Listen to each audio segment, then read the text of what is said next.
Hello, నమస్తే sir. నమస్కారం అండి. బాగున్నారా సార్? బాగున్నాం బ్రదర్. మీరు ఎలా ఉన్నారు? నేను బాగున్నాను సార్. నేను ఇంతకుముందు ఫోన్ చేశాను సార్, మీకు చెప్తున్నా. అవునవును. అది బుక్స్ తీసుకున్నాను సార్. అది అవును. మీరు చెప్పిన బుక్స్ అన్నీ దొరికాయి. ఆ, ఇక్కడ ఇక్కడ ఏంటంటే ఈ వాల్మీకి రామాయణం వచ్చేసి గీతా ప్రెస్ గోరఖ్పూర్ ఉంది సార్ నా దగ్గర. ఆ. అది కరెక్ట్గా దాంట్లో రిఫరెన్స్ అనేది కొద్దిగా వాళ్ళు మార్చి చేయడం జరిగింది అంతా కూడా. అదే పుల్లెల శ్రీరామచంద్రుడు తీసుకోమని చెబుతున్న అనువాదం. పుల్లల శ్రీరామచంద్రుడా? ఆయన అనువాదం చేసిన రామాయణం తీసుకోండి, ఎక్సలెంట్గా ఉంటుంది. 2 నిమిషాలు సార్. అది పుల్లల శ్రీరామ్ అంటే అది పబ్లికేషన్ విక్టరీ అది పబ్లికేషన్ వేరే వాళ్ళు, కానీ మీరు ఆ రచయిత పేరు చేస్తే చాలు, ఆయన అనువాదం చేసిన రామాయణం అంటే ఇస్తారు. Okay okay. ఇది భాగవతం సార్, భాగవతం భాగవతం ఎవరిదైనా పర్లేదండి. గీతా ప్రెస్ సేమ్ ఉంటుందా? గీతా ప్రెస్ కాకుండా మిగతా వాళ్ళు ఇంటి తీసుకోండి. గీతా ప్రెస్ అంతా ఆర్ఎస్ఎస్ వాళ్ళు నడిపేదండి ఆ సంస్థ. అవునవును. పబ్లికేషన్ ఆర్ఎస్ఎస్ వాళ్ళ ఆధ్వర్యంలో నడుపుతుంటారు. వాళ్ళకి ఇబ్బందికరంగా ఉన్నాయన్నీ మార్చి పెడతారు. మిగతా ఎవరైనా తీసుకోవచ్చు. చాలా మంది దొరుకుతాయి మీకు భాగవతం అనువాదం. హిందువులే చాలా మంది దొరుకుతాయి, వాళ్ళకి తీసుకోండి. Okay okay.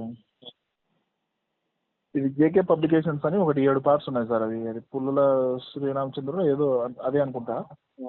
యథాతథం అని చెప్పి ఒకటి. ఏదైనా ఆయన పేరు ఉన్నది తీసుకోండి. Okay okay. తర్వాత ఇంకొక చిన్న క్వశ్చన్ సార్. అది అది ఇంతకుముందు మీరు ఇంటర్వ్యూలో చూశాను సార్, మీరు ఇంటర్వ్యూ దాంట్లో మీరు ఏం చేశారంటే ఒక ఇది చెప్పారు, గ్రామ దేవత పుస్తకం అని చెప్పి దాని గురించి మీరు ఒకసారి మాట్లాడారు అక్కడ. అది అంటే అది ఎవరు రాసింది సార్? అది ఒక ఇంగ్లీష్ బుక్ బ్రదర్. అది దక్షిణ భారతదేశంలో దేవాలయాల చరిత్ర అని ఏదో ఒక ఇంగ్లీష్ బుక్. అది ఉండాలి నా దగ్గర, ఎక్కడో పెట్టాను. అది దాంట్లో చదివి చెప్పాను నేను. అది ఓకే ఓకే. చాలా బాగా చెప్పారు సార్ అక్కడ మీరు. అందులో చాలా ఉన్నాయి, అన్ని దేవాలయాలు ఎలా వచ్చినాయి, వాటి చరిత్ర అంతా ఉంది. ఇంగ్లీష్లో ఉంటుంది అనమాట. Okay okay. అది మీరు చెప్పిన ఆ బుక్ని నేను దీంట్లో రెఫర్ చేసినప్పుడు తెలుగులో కొన్ని దొరికాయి అవి. కాకపోతే అది అదే కాదని చెప్పి నాకు డౌట్ అంతే. ఉన్నాయి తెలుగులో కూడా అదే విషయాలు. కొంతమంది ఎవరైనా బుక్ చదివిన వాళ్ళు తెలుగులో రాసేటప్పుడు అవి మెన్షన్ చేసి ఉండొచ్చు.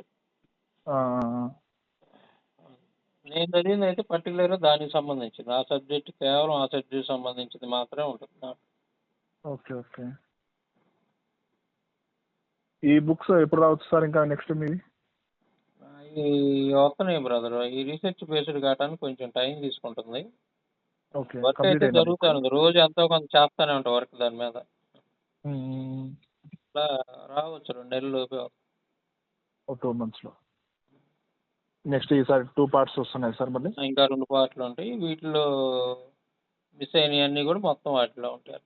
ఇంపార్టెంట్, వీటిని మించి ఉంటాయి. అవునవును. నేను అవి తీసుకుంటాను సార్. అవి 2 తీసుకొని నేను చదివారా ఈ 2 బుక్స్?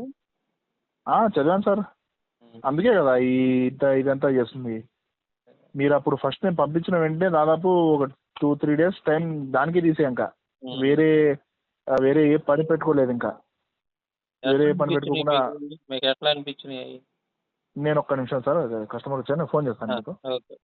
హలో, చదివారు కదా మొత్తం? చదివాను సార్, చాలా బాగుంది. బుక్స్ అయితే ఏంటంటే ఇక్కడ మెయిన్ గా ఈ బుక్స్ ఏదో ఒకరి మీద దుష్ప్రచారం అనేది కాదు, ఉన్నది ఉన్నట్టు మీరు ఏదైతే కంటెంట్ లో దాంట్లో ఉందో వాళ్ళ పుస్తకాల్లో ఉన్నాయో మీరు ఏం చేస్తారంటే యాస్టీస్ గా దాన్ని అన్ని ఒకటే చోట రాశారు అంతే. చాలా మంది ఏమంటారంటే లేదండి మీరు దుష్ప్రచారం చేయడానికి లేకపోతే ఒక మతం మీద ఇది చేయడానికి అని చెప్పి చాలా మంది చెప్పారు ఈ పుస్తకం గురించి మాట్లాడిన వ్యక్తులు. ఆ విషయాన్ని నేను అసలు నమ్మను సార్. ఎందుకంటే మీరు లేనిది ఉన్నట్టు ఉన్నది లేనట్టు రాస్తే అది దుష్ప్రచారం అవుతుంది. లేదంటే మనం ఒకరి మతాన్ని ద్వేషించడం అదంతా ఎప్పుడు వస్తుంది అంటే మన దాంట్లో ఉన్న విషయాన్ని మార్చి రాస్తే అది అలా అవుతుంది. మన సొంతంగా మనం ఎక్కడైనా సంబోధించేటప్పుడు కూడా గౌరవప్రదంగానే మాట్లాడాలి, దూషణకరంగా ఏం మాట్లాడాలి. మా బ్రదర్ ఒక ఆయన ఉన్నాడు, అతను ఏం చేశాడంటే చదివి బాగుంది కానీ ఇలా రాయడం కొద్దిగా ప్రాబ్లం కదా అది అంటే నేను అన్నాను, లేదన్నా నువ్వు చెప్పేది తప్పు, అతను హిందూ. ఉమ్, తను ఏమన్నాడంటే ఈ విధంగా రాస్తే మాకు బాగుండదు కదా, మా మనోభావాలు దెబ్బతింటాయి కదా అని చెప్పినట్టు మాట్లాడాడు ఆయన. ఉమ్, అంటే నేనేమన్నానంటే అన్న నేను ఏదో మీ మీద ఇబ్బంది కలిగించాలని ఇంకొకటి కాదు, ఉమ్, నేను ఏదో చూసుకుంటున్నాను పుస్తకం, నువ్వు వచ్చి అడిగిన తర్వాత నీ చేతికి ఇచ్చాను నేను, ఉమ్, నువ్వు చూసిన తర్వాత ఏంటంటే మాకు ఇబ్బందిగా ఉంది అన్నట్టు నువ్వు మాట్లాడుతున్నావు. ఉమ్, ఇతను రాసిన వ్యక్తి కానీ తర్వాత చదివిన వ్యక్తి నేను కానీ ఈ పుస్తకంలో ఏది కూడా మాకు సంబంధించి మేమేం చేయలేదు. ఉమ్, ఇప్పుడు మీరు రాశారండి, మీరు రాసిన తర్వాత ఏంటంటే దాంట్లో మీ ఇష్టానుసారంగా ఏం రాయలేదు అక్కడ. అవును. మీరు విత్ రిఫరెన్స్ భాగవతంలో, భారతంలో, తర్వాత వచ్చేసి పురాణాల్లో, ఇతిహాసాలు ఎక్కడైతే ఏదైతే కంటెంట్ ఉంటుందో యాస్టీస్ గా మీరు కాపీ పేస్ట్ చేశారు అక్కడ. ఉమ్, మరి కాపీ పేస్ట్ చేసిన తర్వాత అది ఒకవేళ మీకు మనోభావాలు దెబ్బతినే విధంగా అంటే అయితే గీతే ఆ పుస్తకంలో రాసిన వ్యక్తిని అనాలి కానీ కాపీ పేస్ట్ చేసిన వ్యక్తి కాదు కదా. ఇప్పుడు వాళ్ళ పుస్తకాలు ఆ విధంగా వాళ్ళ మనోభావాలు దెబ్బతినే విధంగా వాళ్ళ పుస్తకాలను వాళ్ళే రాసుకున్నారు, మనం కాదు కదా అవును రాసేది. అవునవును. అందులో ఉన్నదే మనం చెప్తున్నాం కాబట్టి. అలా చెప్పిన తర్వాత నేను మళ్ళీ అన్నాను, ఉమ్, అసలు ఈ విషయాలు ఈ కంటెంట్ ఈ ఇటువంటి దానికి మొత్తం కారణం ఎవరంటే ఒక రకంగా చూసుకుంటే కొంతమంది మతోన్మాదులు అని చెప్పాను నేను. ఉమ్, ఉన్న విషయమే అది కదా సార్. అవును. వాళ్ళు ఇప్పుడు ఇన్నేళ్ల ఆగబట్టే కదా. పాటుగా దాదాపు వచ్చేసి భారతదేశంలో హిందూ ముస్లిం క్రైస్తవులు చాలా అన్యూన్యంగా ఎటువంటి ఇబ్బందులు లేకుండా ఆ, ఒకటే ఫ్యామిలీ లాగా జరిగేటువంటి పరిస్థితుల్లో ఉమ్, కొంతమంది వచ్చేసి రకరకాల కొత్త పద్ధతుల్ని తీసుకొచ్చి మేము అని చెప్పి డివైడ్ చేసేసి ఈ ఉమ్, పద్ధతులన్నీ చేసిన వాళ్ళు ఎవరంటే ఒక రకంగా చూసుకుంటే కొంతమంది మతోన్మాదులు అవును. లేనిపోని విషయాలన్నింటినీ కూడా ఉన్నది ఇది అని చెప్పి దాన్ని లేవనెత్తేసి ఒక రకంగా చూసుకుంటే వేరే గ్రంథాలను దూషించడం, ఆరాధన చేసేటువంటి పద్ధతులను దూషించడం, ఇవి చేసినప్పుడు ఏమవుతుందంటే ఇటు సైడ్ కూడా అదే క్వశ్చన్ రైజ్ అవుతుంది. అంతే, అదే మనం ముందు మాటలో స్పష్టంగా రాసాం ఆ విషయాలన్నీ కూడా, ఎందుకు రాయాల్సి వచ్చింది ఈ బుక్స్ అనేది. చెప్తారు కదండి, ఇప్పుడు నీ తల్లి గురించి మేము మాట్లాడినప్పుడు ఒక గబకిని ఏమంటాం, నీ తల్లి గురించి అని చెప్తాం. ఉమ్, అది మానవ నైజం. అది అవును. మొదలు పెట్టిన వాడిది తప్పు అవుతుంది కానీ దాన్ని కంటిన్యూ చేసేవాళ్ళు కాదు. ఉమ్, మొత్తం చెప్తే కరెక్టే, నువ్వు చెప్పింది బ్రదర్ కరెక్టే అని చెప్పేశాడు ఆయన. ఉమ్, ఇక్కడ ఈ పుస్తకాలన్నీ చూపించిన తర్వాత అవునండి మా పుస్తకాల్లో ఇవి ఉన్నప్పుడు మేము ఏం చేస్తాం, మాదే తప్పులేండి అన్నట్టు ఆయన రియలైజ్ అయ్యాడు ఆయన. ఉమ్, అసలు కంటెంట్ చాలా బాగుంది సార్. కంటెంట్ అనేది అసలు నాకు ఒకసారి అనిపిస్తుంది ఇన్ని పుస్తకాలు రిఫర్ చేసి ఇన్ని చదివి ఇవన్నీ చేయడం, పీడిఎఫ్లు అన్ని ఇచ్చేసి ఏఐలో మొత్తం ఈ కంటెంట్ ఎక్కడుందో తీసేయండి అని చెప్పడం కూడా అది నాకు తెలిసినంతలో ఒక రకంగా చూసుకుంటే ఇంపాసిబుల్ అది. ఉమ్, ఇప్పుడు ఏఐ చాలా ఎక్కువైంది కదా సార్. పీడిఎఫ్స్ అన్ని అక్కడ అప్లోడ్ చేసేసి ఆ అప్లోడ్ చేసిన పీడిఎఫ్ లో నుండి నాకు ఈ కంటెంట్ తీసి ఇమ్మంటే ఏఐ కూడా చాలా టైం పడుతుంది, దానికి 10-20 ప్రాంప్ట్ ఇవ్వాల్సి వస్తుంది. ఇవ్వలేదు. మరి చాలా మంది అటువంటి ఏమంటున్నారంటే, కొంతమంది మన దగ్గర బుక్స్ తీసుకున్న వాళ్ళు వాళ్ళు ఏదైనా మాట్లాడినప్పుడు హిందువుల దగ్గర వాళ్ళు దీంట్లో ఏఐలో గుర్తిస్తున్నారు. అవునవును ఏఐలో చూసినప్పుడు అది ఇవ్వట్లా వీళ్ళకి, మనం ఇచ్చిన అవును ఇన్ఫర్మేషన్ అది ఇవ్వట్లా, అదేదేదో చెప్తుంది. అంటే ఏంది, ఏఐ అనేది కేవలం ఇంటర్నెట్ లో ఆల్రెడీ ఉన్నటువంటి దాన్ని ఎతికి మాత్రమే మనకి ఇచ్చింది తప్ప అంతే, లేని దాన్ని అది చెప్పలేదు. చెప్పలేదు, ఎలా చెప్తుంది. అందుకని ఇప్పుడు మనం ఏమన్నా పుస్తకాలు చూసి మనం ఇచ్చిన కంటెంట్, అది పుస్తకాలు చదివి అవునవును, ఇచ్చిన కంటెంట్. ఏ మీద నేను 1% కూడా ఆధారపడ, అసలు నాకు లేదు అది లేదు, ఇప్పటికీ తెలియదు దాని ఆ టెక్నాలజీ, నాకు అది ఎట్లాగే అవునవునవును, ఏందనేది కూడా తెలియదు. అర్థమవుతుంది అది. ఇంకోటి ఏంటంటే బ్రదరు, మనం బుక్స్ డైరెక్ట్ గా బుక్స్ ను చదివి ఇవ్వటం వల్ల ఏమైందంటే రేపు పొద్దున ఎవరితో దగ్గర మనం తల దించుకోవాల్సిన అవసరం ఉండదు. అవును ఇప్పుడు ఏఐ అంటే కొన్ని తప్పులు చేయొచ్చు, దాని కిందే రాసి ఉంటుంది చూడండి, ఏఐ తప్పులు చేయొచ్చు అని. ఇప్పుడు దాని మీద చూపియచ్చు, మనం మీరు రిఫర్ ఆధారపడితే చేసుకోండి అంటది. రేపు పొద్దున ఏదైనా మిస్టేక్ జరిగితే మనం తలకాయ దించుకోవాలి, మనల్ని నమ్ముకున్నటువంటి వాళ్ళు కూడా బాధపడాల్సి వచ్చింది రేపు పొద్దున. అవును అందుకని మనం డైరెక్ట్ గా వాళ్ళ యొక్క ప్రామాణిక గ్రంథాల నుంచే మనం చదివి ఇది ఇవ్వటం వల్ల ఏంటంటే ఫుల్ కాన్ఫిడెంట్ గా ఉంటాం మనం. అవునవును మనల్ని నమ్ముకొని ఉన్నటువంటి మన సహోదరులు, మన మీద నమ్మకం పెట్టుకున్నటువంటి వాళ్ళు కూడా ధైర్యంగా మాట్లాడవచ్చు. ఏదైనా తేడా పడినప్పుడు ఇదిగో రబ్బా ఈ గ్రంథంలో ఉందో, అవతలోడు చూసుకున్నా గ్రంథంలో కనపడిద్ది. అవునవును అందువల్ల అన్ని ఏఐలో దొరకవు మనకి. ఇప్పుడు రామాయణం, భారతం ఎట్లాంటివి అంటే ఏమైందంటే కొద్దిగా ఫేమస్ కాబట్టి దానికి సంబంధించిన రిఫరెన్స్‌లు కొన్ని దొరకొచ్చేమో గానీ, అవును 18 పురాణాల నుంచి రిఫరెన్స్‌లు మనం ఇచ్చినటువంటివి, శ్లోకాలు, అస్సలు తాత్పర్యాలు దొరకవు అస్సలు సార్ అవి. దొరకవు. సమస్యే లేదు, అసలు దొరకదది. ఎందుకంటే శివపురాణంలో అవి మీరు ఉండవు. మీరు ఫస్ట్ లో ఇచ్చారు కదా శివపురాణం కోటి రుద్ర సంహిత ఆ! అని చెప్పేసి, ఆ! కొన్ని పబ్లికేషన్స్ లో అయితే అసలు ఆ టాపికే తీసేశారు సార్ అది.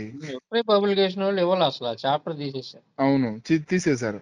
అది నాకు ఒక రకంగా చూసుకుంటే తప్పు అది. ఇక్కడ తప్పు కదా. ఏంటంటే ఏ గ్రంథాలను అయితే పూజనీయంగా, ఏ గ్రంథాలను అయితే ఒక స్పిరిచువల్ ఇది అని చెప్పేసి ఆలోచన చేసేటువంటి గ్రంథాలలో ఉండే కంటెంట్ వాళ్ళు ఏదైనా దాంట్లో పొరపాటులాగా లేకపోతే ఇదిగా అనిపించిందంటే వాళ్ళు ఏం చేయాలంటే దాన్ని సొల్యూషన్ అంటే దానికి జవాబు చెప్పే ప్రయత్నం చేయాలి వాళ్ళు. ఉమ్, ఇప్పుడు నేను ఏదైతే గ్రంథాన్ని నేను స్పిరిచువల్ గా భావిస్తున్నానో ఉమ్, ఆ గ్రంథంలో ఎవరైనా ఏదైనా క్వశ్చన్ అడిగినప్పుడు దానికి జవాబు ఇవ్వాలి. ఉమ్, అలా లేకుండా వాళ్ళు ఏం చేశారంటే దాన్ని తీసేశారంటే ఉమ్. అది ఒక రకంగా చూసుకుంటే దాన్ని వాళ్ళు స్పిరిచువల్ గ్రంథంగా నమ్మనట్లే అవుతుంది. అంతే కదా మరి. వాళ్ళు ఒప్పుకోనట్టే కదా అందులో ఉన్న అంతే కదా మరి. వాళ్ళ గ్రంథాల్లో విషయాలు వాళ్ళే ఒప్పుకోవట్లేదు కదా. ఉమ్, అంటే ఉమ్. వాళ్ళకి అసహ్యంగా అనిపిస్తున్నాయి, వాళ్ళకి ఆమోదయోగ్యంగా అనిపించట్లేదు. ఇప్పుడు దాంట్లో అది ఉంది కంటెంట్ అన్నప్పుడు ఆ కంటెంట్ సంబంధించి మీరు జవాబు చెప్పాలి. ఎందుకు వచ్చింది? వచ్చిందంటే ఏదో కారణం ఉంటది. ఓకే, కారణం ఏంటి? దానికి జవాబు చెప్పాలి. ఆ జవాబు చెప్పిన తర్వాత దానికి సంబంధించి ఎక్స్ప్లెయిన్ అది చేసిన తర్వాత ఎంతవరకు న్యాయం, ఎంతవరకు అనేది మనకు అర్థమైపోతుంది. మనకు అర్థమైంది ఆటోమేటిక్. అది స్పిరిచువల్ గా మాకు మా గ్రంథాలను చెప్పిన తర్వాత కూడా వాళ్ళు దానికి ఎక్స్ప్లెయిన్ చేయకుండా ఉన్న అధ్యాయాన్ని తీసేయడం అంటే అది చాలా పెద్ద పొరపాటే సార్ అది. మనకి ఆ బైబిల్ నుంచి విషయాన్ని విమర్శలు వచ్చినా మేము చక్కగా ఆన్సర్లు చెప్తున్నాం కదా. చెప్పాలి కదా ఖచ్చితంగా. చెబుతున్నాం. అలాగే హిందూ మత గ్రంథాల నుంచి ఏంటంటే అబ్బాయి ఇది ఇది ప్రక్షిప్తం అండి, ఇది అది అది వాళ్ళు ఎవరో కలిపి రాశారండి, మరి దానికి అవును, రుజువు ఏంట్రా బాబు, ఏంటి మీ దగ్గర ఏం ఆధారం ఉందంటే ఏమి ఉండదు. అంటే అవును, దీన్ని బట్టి మనకి ఒక క్లారిటీ వస్తుంది. ఏంటంటే బ్రదర్, వాళ్ళ గ్రంథాల్లో ఉన్న విషయాలు వాళ్ళే ఒప్పుకోలేని పరిస్థితిలో ఉన్నాయి. అవును. అంటే వాళ్ళు దేవుళ్ళుగా అంగీకరించడానికి లేదా అర్హత కలిగి ఉండటానికి లేదు, వాళ్ళకి అర్హత లేదు దేవుళ్ళుగా పిలవటానికి. అది ఉమ్, వాళ్ళ మాటల్లోనూ వాళ్ళ చేష్టల్లోనే అర్థమైపోతుంది. హిందువుల మాటలు హిందువుల అవును. చేష్టల్లోనే అర్థమైపోతుంది. ఒక సాధారణ ఎటువంటి మనసులో ఇది లేకుండా ఉన్నటువంటి హిందూ సోదరులు ఏంటంటే వాళ్ళు మనం ఏదైనా దీంట్లో ఉన్నటువంటి విషయాన్ని ఉమ్. మనం ఏదైనా మాట్లాడినప్పుడు వాళ్ళు ఏం చేస్తారంటే అవునండి, కరెక్టే కదండి, ఎందుకు ఇలా ఉంది మా దాంట్లో, మేము ఎప్పుడు చూడలేదు కదండి అంటే పాజిటివ్ గా మాట్లాడతారు. ఉండరు చాలా ఎవరైతే మంది అలాగే ఉన్నారు. మతోన్మాదులు ఉంటారో మతోన్మాదులు చాలా తక్కువ ఉంటారు సార్. ఈ క్యాన్సర్ లాంటి వాళ్ళు వీళ్ళు. క్యాన్సరే. వాళ్ళు ఏం చేస్తారంటే ఉమ్. పర్టికులర్ గా ఒకటే పాయింట్ ఏదో వాట్సాప్ యూనివర్సిటీలో వాళ్ళకి వస్తుంది. ఉమ్. అది ఏం చేస్తారు వాళ్ళు, అది తీసేసుకొని ఏం చేస్తారంటే దాన్ని అందరి మీద రుద్దే ప్రయత్నం చేస్తారు. కావాలని వీళ్ళు చేస్తారు. వీళ్ళు ఏం చేస్తారంటే కావాలని ఆ విషయాన్ని మాట్లాడరు. ఒకవేళ మన దగ్గర కంటెంట్ ఉండి మనం మాట్లాడే ప్రయత్నం చేసినప్పుడు ఆ మాటను వాళ్ళు స్కిప్ చేసేస్తారు. వాళ్ళు ఇది చేస్తారు. అవును. స్కిప్ చేసేసి ముందుకు వెళ్ళిపోతారు. అక్కడ నిలబడి మనం మాట్లాడదాం, సరే మీరు చెప్పారు కదా, మీరు క్వశ్చన్ వేశారు కదా, ఎంతసేపు వాళ్ళు మనల్ని క్వశ్చన్ వేయడమే కానీ మన జవాబు చెప్పేదాకా వినరు. ఒకవేళ మనం ఏదైనా క్వశ్చన్ వేసామంటే అక్కడ నుంచి వాళ్ళు వెళ్ళిపోతారు. ఇంకా నిలబడి జవాబు చెప్దామనే ఆలోచన అయితే అస్సలు ఉండదు. అవును. ఈ ఈ విషయంగా ఏం చేస్తారంటే ఒక ఆ సమాజంలో అల్లర్లు ఇవన్నీ వస్తున్నాయి. ఏంటంటే చాలా కొద్ది మంది సమూహం ఈ మతోన్మాదుల వల్ల ఇటువంటి వస్తున్నాయని చెప్పి క్లారిటీగా అర్థమైపోతుంది సార్. అవును.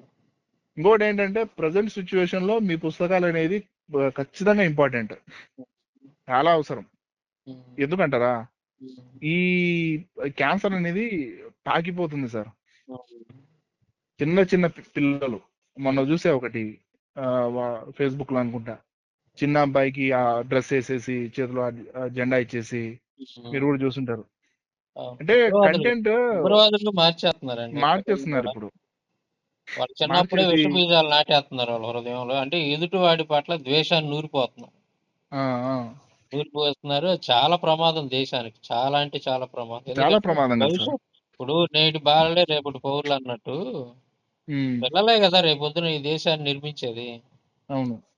అభివృద్ధిలో ఒక ఏజ్ పర్సన్ ఇప్పుడున్న వ్యక్తి ఒక 10 ఏళ్లకు 15 ఏళ్లకు 20 ఏళ్లకు ఉండకపోవచ్చు. ఉమ్, కానీ ఇప్పుడున్న చిన్న చిన్న పిల్లల్ని ఈ మత పిచ్చి ద్వేషాలు ఇవన్నీ తీసుకొని వచ్చేసి పెట్టేసి ఉమ్, వాళ్ళని ఒక ఆ, ఏమంటారు ఇదిగా వాడుకొని, ఇప్పుడు వాళ్ళ మైండ్ సెట్ లో అది ఉందంటే రేపు పొద్దున అబ్బాయి పెద్దగా అయ్యాడంటే పెద్దగా అబ్బాయి ఏం చేస్తాడండి, అదే పని చేస్తాడు.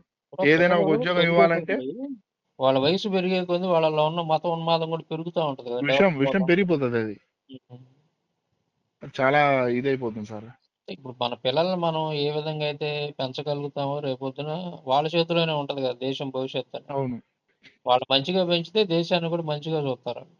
ఉమ్, అంతేగాని చిన్నప్పటి నుంచి కులాలు, మతాలు, గొడవలు, ఎదుటివాడి మీద ద్వేషం, వాడు నాన్ హిందూ వాడిని మనం ఏసేయాలా, వాడిని అటు చేయాలి, ఇటు చేయాలి, వాడు ఉమ్. తిట్టాలి, వాడు ద్వేషించాలని అదే మనసులో నూరిపోతే చిన్నప్పటి నుంచే ఇంకా వాడు పెద్ద అయినా కూడా వాడి వాడి ఆలోచన అంతా అదే ఇటువైపే ఉంటుంది ఉంటుంది. సార్. ఇంకా మధ్యలో వచ్చింది కావాలంటే మధ్యలో దాన్ని తీసేయచ్చేమో, కానీ చిన్నప్పటి నుంచి అది నాటుకుపోయింది, అది పెద్దగైన తర్వాత కూడా పోదు.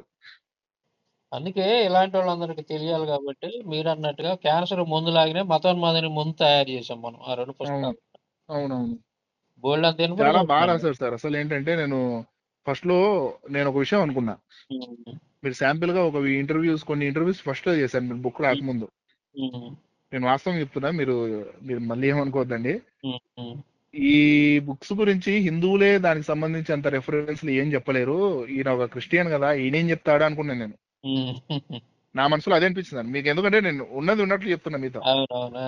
ఒక హిందువే తనకు సంబంధించిన పుస్తకాలు ఎవరు చదవట్లేదు ఈ రోజుల్లో, ఇంటింటి భగవద్గీత అని చెప్పి కొన్ని ఆర్గనైజేషన్స్ పని చేసేసి కొన్ని వందల వేల రూపాయలు ఖర్చు పెట్టేసి భగవద్గీత ఫ్రీగా ఇస్తుంటే గానీ ఇండ్లలో భగవద్గీతలు అనేది కనబడట్లేదు. ఉమ్, అంటే డబ్బు పెట్టి కొనమంటారా, అది ఇంకా చాలా దూరం. అది ఇంకా అంతేగా. అటువంటి మా గ్రంథాలని చెప్పేటువంటి వ్యక్తులు ఉమ్, ఆరాధన పద్ధతులు లేకపోతే మా మా స్పిరిచువల్ గా ఇదని చెప్పేసి రిలీజియస్ పర్పస్ అని చెప్పేసి చెప్పుకునేటువంటి వీళ్ళే కొనట్లేదు. ఉమ్, ఒక క్రిస్టియన్ అయి ఉండి ఇతను ఇన్ని రిఫరెన్స్లు ఇవన్నీ కూడా ఎలా చెప్తాడు? ఉమ్, ఏదో చెప్తున్నాడు లేండి, ఉమ్, మనం చూద్దాం అని చెప్పేసి నేను ఫస్ట్ లో ఒకసారి చూసా అది. ఆ, సో నేను ఆశ్చర్యపోయాను సార్. అది ఏంటి, ఒక ఒక హిందూ హిందూ బ్రాహ్మణ్, నాకు తెలిసిన ఆయన ఒక బ్రాహ్మణ్ ఉన్నాడు సార్. ఆ, ఆయనకి ఏం చేశానంటే రీసెంట్ గా నేను ఒక విషయం అడిగాను. ఉమ్, విగ్రహారాధన అనేటువంటి విషయము నేను ఒక వీడియో చూశానండి. విగ్రహారాధనకు సంబంధించి ఉమ్, అది హిందూ హిందూ గ్రంథాలలో కూడా అది లేదు అని చెప్పేసి నేను విన్నాను. కరెక్టేనా అంటే అతను ఏం చెప్పట్లేదు సార్. తన దగ్గర ఏంటంటే కొన్ని మంత్రాలకు సంబంధించిన పుస్తకాలు ఉన్నాయి. ఉమ్, అవి ఆయన వచ్చేసి ఏం చేశాడంటే అది మొత్తం నేర్చేసుకొని దానికి సంబంధించి కృతువులు ఏదైతే చేస్తుంటాడో అది చేసుకుంటూ వెళ్ళిపోతున్నాడు అంతే. ఉమ్, ఈ రామాయణం కానీ మహాభారతం కానీ పురాణాలు కానీ అతను ఏం చదవట్లేదు.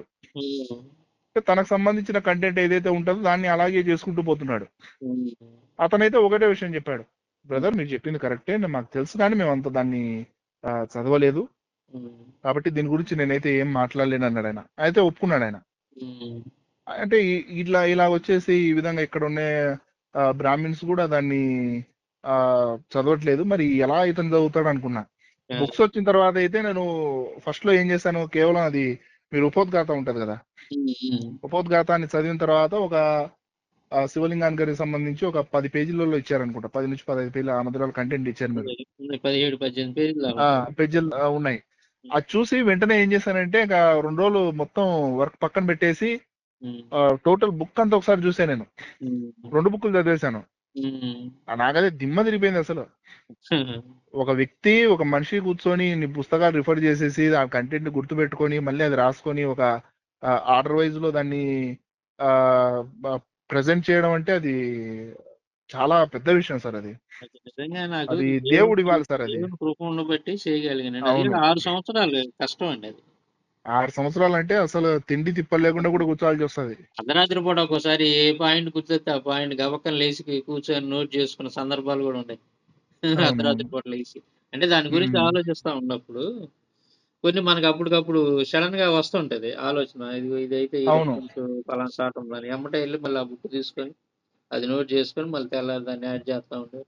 అట్లాగా కొద్దిగా అది నిజంగా యుద్ధాన్ని ఎత్తుక్కుంటే ఆయుధాలు వాటంతట అయ్యే వస్తాయి అన్నట్టు దేవుని అవును. దయ వల్లే నాకు ఇన్ని గ్రంథాలు నా దగ్గరికి వచ్చినాయి. మా సహోదరులు కూడా చాలా మంది ఆ విషయంలో నేను అడగకుండా ఆయన సహాయం చేశారు. వాటిని అసలు ఫైనాన్షియల్ గా కూడా ఇన్ని గ్రంథాలని మీరు రిఫర్ చేసుకొని తీసుకోవడం, తర్వాత వచ్చేసి ఫైనాన్షియల్ గా దాన్ని ఎలా బేర్ చేశారు నాకైతే అర్థం కావట్లేదు సార్. నా దగ్గర కొన్ని ఒక 10 గ్రంథాలు 20 గ్రంథాలు కొనేసరికి ఏమవుతుందంటే దాదాపు వేలలో వెళ్ళిపోతుంది. అవును. చాలా ఎక్కువ అవుతుంది అమౌంట్. ఉమ్. ఒక చిన్న పుస్తకం ఏదైనా కొనాలన్నా కూడా దాదాపు 1000 రూపాయలు డబ్బులు పెట్టాల్సి వస్తుంది ఇప్పుడు. అవునండి. ఇప్పుడు అటువంటి సిచ్యువేషన్ లో మీది లైబ్రరీ వీడియో చూసా, ఆ, లైబ్రరీ వీడియోస్ చూసా నేను. ఉమ్, అది చూసిన తర్వాత మీరు అసలు ఇంట్లోనే ఒక లైబ్రరీ పెట్టేశారు కదండి. అవును. నాకు తెలిసినంతలో ఆ లైబ్రరీ ఎక్కడ ఉండదు ఇంకా. అవునవును. పర్టికులర్ ఈ కంటెంట్ సంబంధించినవి అయితే నీకు దేశంలోనే ఎక్కడ లేవు, ప్రపంచంలో ఎక్కడ ఉండదు అటువంటి ఏ కంటెంట్ సెలెక్టెడ్ మీరు. సెలెక్టెడ్ బుక్స్ అండి ఇవన్నీ కూడా. నేను రాష్ట్రాలకు కూడా వెళ్ళి ఓల్డ్ బుక్స్ అమ్మే షాపులు, తమిళనాడు వెళ్ళాం, చెన్నై. అక్కడ ఓల్డ్ బుక్స్ అమ్మే షాపులకి వెళ్ళి వాళ్ళ భాష సరిగా అర్థం కాదు మనకి, అయినప్పుడు కూడా వాళ్ళకి అర్థమయ్యేటట్టు చెప్పుకొని ఇంగ్లీష్లో వచ్చి రాని ఇంగ్లీష్లో ఆ 2-3 రోజులు ఉండి ఎత్తుక్కొని మరీ తీసుకొచ్చాం అక్కడ కొంతమంది సహోదరుల ద్వారాగా. అవును. వెళ్ళి ఎత్తికి తెచ్చాం, చెన్నైలో తెచ్చాము, అలాగే వేరే రాష్ట్రాల నుంచి కూడా తెలిసిన వాళ్ళ ద్వారా తెప్పించాం, ఢిల్లీ నుంచి తెప్పించాం.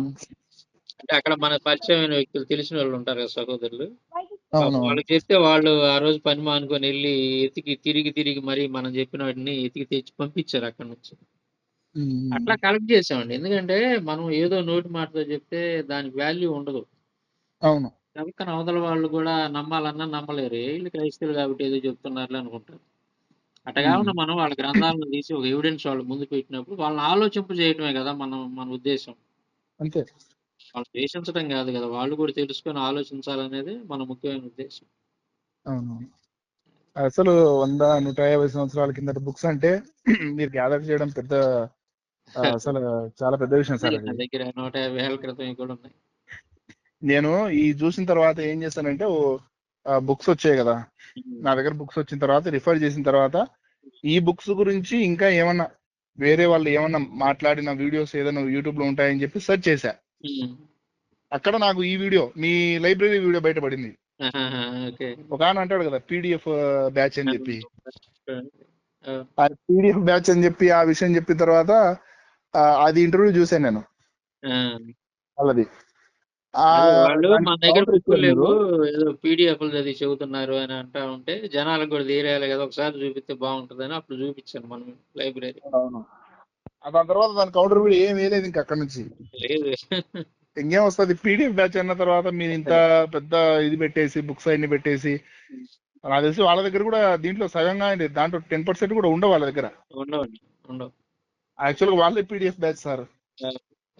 అతను నాకు తెలిసినంతలో ఏదైనా మాట్లాడేటప్పుడు కనీసం ఒక్కసారైనా బుక్స్ చూపించి మాట్లాడలేదు అక్కడ, అలాంటి సిచ్యువేషన్. అయితే ఈ విషయంలో మటుకు అసలు ఒప్పుకోవచ్చు. ఇన్ని గ్రంథాలు దానికి రిఫర్ కూడా చేసిన తర్వాత. శ్లోకం ఇచ్చాను బ్రదర్ నేను. ఎందుకంటే మీలాంటి వాళ్ళు రేపు పొద్దున హిందువుల దగ్గరికి వెళ్ళి మాట్లాడేటప్పుడు అబ్బాయి ఇది శ్లోకం లేదండి, ఇది ఒట్టిదే, వాళ్ళకి తెలిసినా పైకి అట్టని తప్పించుకునే ప్రయత్నం చేస్తారు. అందుకని ప్రతిదాని శ్లోకం ఇవ్వటం అనేది అది అసలు మామూలు విషయం. శ్లోకం ఇచ్చి దాని తాత్పర్యం ఇచ్చి కొన్ని శ్లోకాలు వచ్చేసి తెలుగులో లేవు, లేని దాన్ని మీరు దాంట్లో సంస్కృతం నుంచి మళ్ళీ దాన్ని చేసేసి దాన్ని మళ్ళీ రిఫర్ చేసి తెలుగులోకి ఇచ్చిన తర్వాత మళ్ళీ ఇది కరెక్టా రాంగా అని చెప్పి మళ్ళీ రిఫర్ చేసుకోవాలి. చాలా పెద్ద ఇది సార్.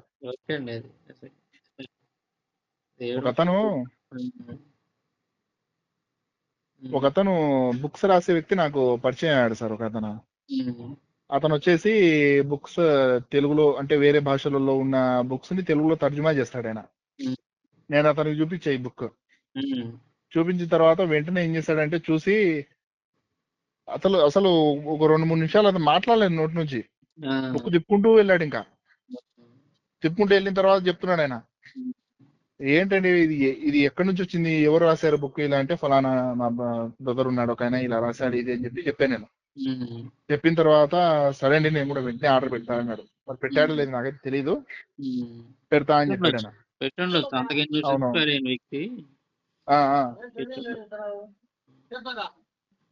ఆర్డర్ పెడతా అని చెప్పాడు ఆయన.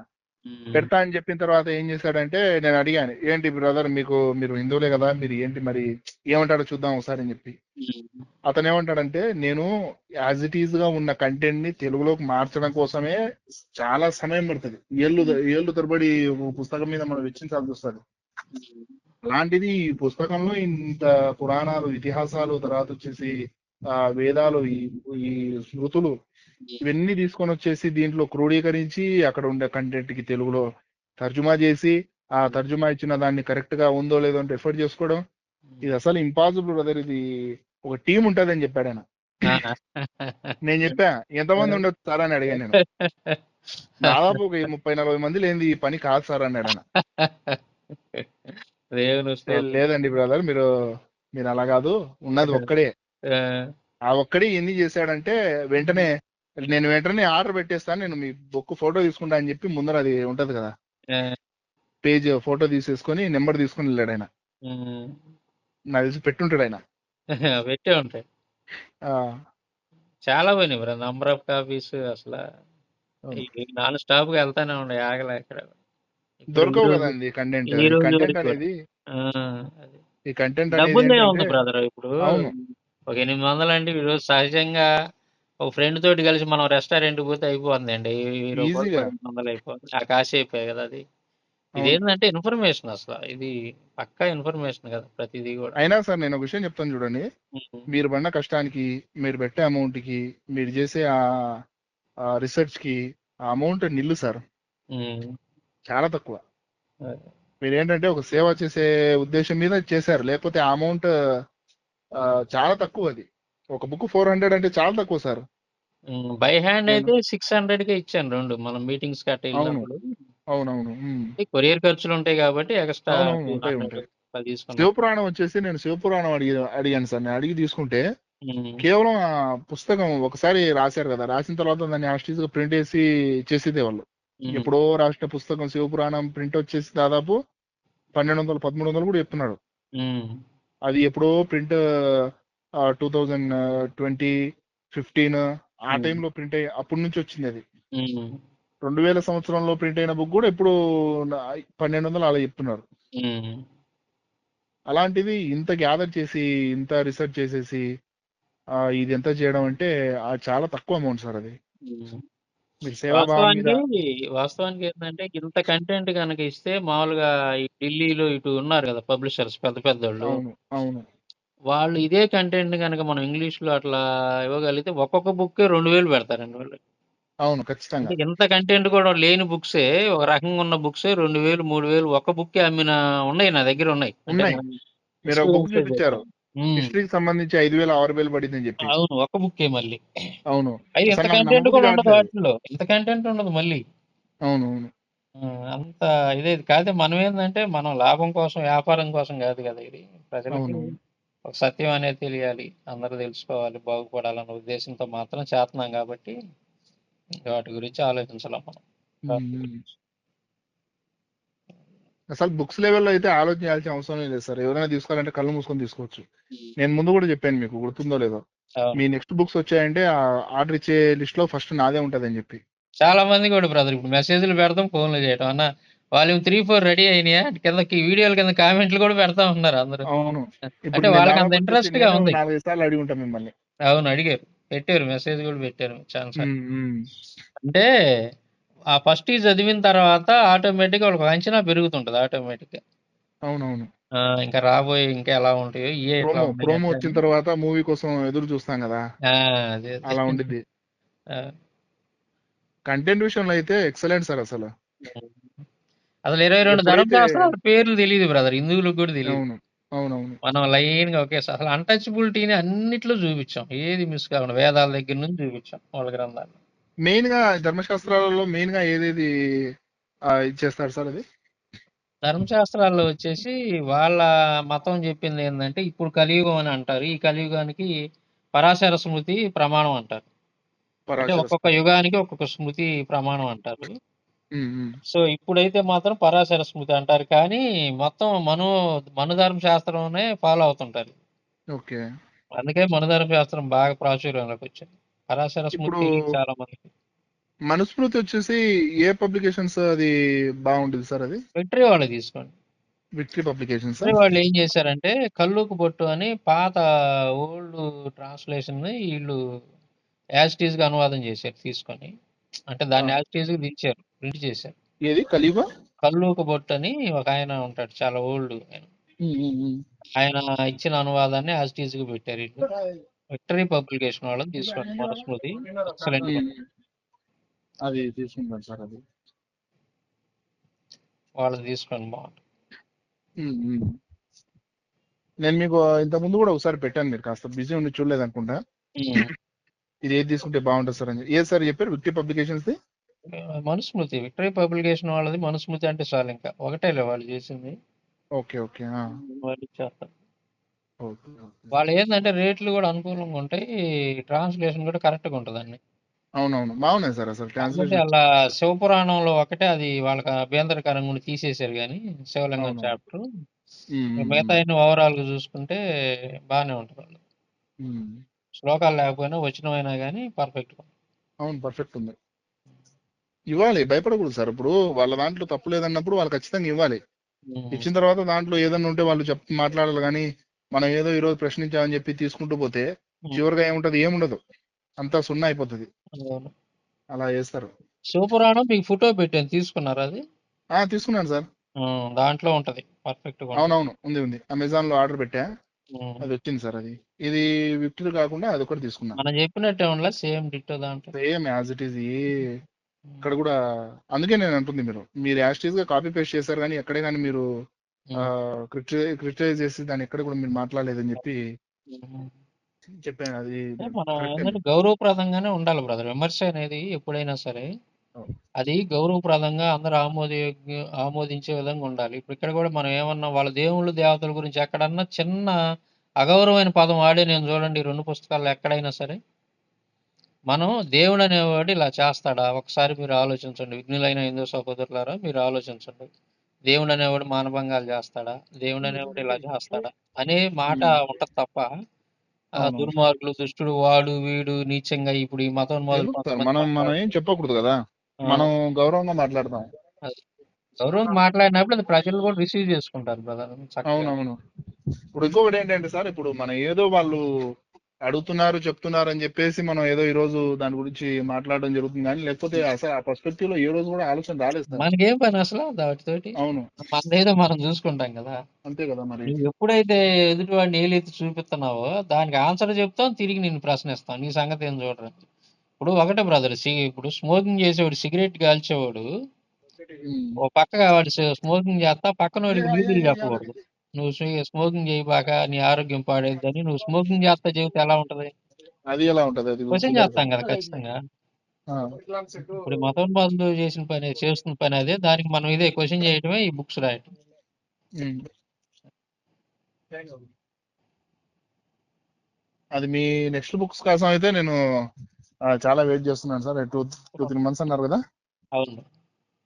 నేనైతే ఖచ్చితంగా నేను వెయిట్ చేస్తాను. వచ్చిన తర్వాత ఉమ్. దానికి సంబంధించి ఖచ్చితంగా తీసుకుంటాను. ఇన్ని మించి ఉంటాయి బ్రదర్, మంచి మంచి టాపిక్స్ తీసుకున్నాం, చక్కగా రెడీ అవుతున్నాయి అవి కూడా. త్వరలోనే మీ ముందుకు వస్తాయి.